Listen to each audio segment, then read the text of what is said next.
নমস্কার। আজকে আমরা শুনব শ্রী শ্রী সারদা মায়ের অমৃত কথা। 1885 খ্রিস্টাব্দের এপ্রিল মাসে ঠাকুর শ্রীরামকৃষ্ণদেবের গলরোগের প্রাথমিক লক্ষণ ধরা পড়ল।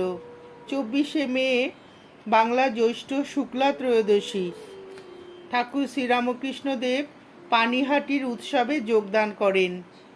মা সারদা দেবীও সে উৎসব দেখার সৌভাগ্য অর্জনের জন্য ঠাকুরের কাছে অনুমতি প্রার্থনা করলেন। অন্যের মারফত তিনি তার ইচ্ছার কথা জানাতে ঠাকুর বললেন, ও যদি যেতে চায় তাহলে চলুক। এই সামান্য কথা কটি থেকেই সারদা দেবী বুঝতে পারলেন তিনি সম্মতি জানালেও তার সায় নেই। সুতরাং তিনি শেষ পর্যন্ত পানিহাটি না যাওয়ারই সিদ্ধান্ত করলেন। ঠাকুর শ্রীরাম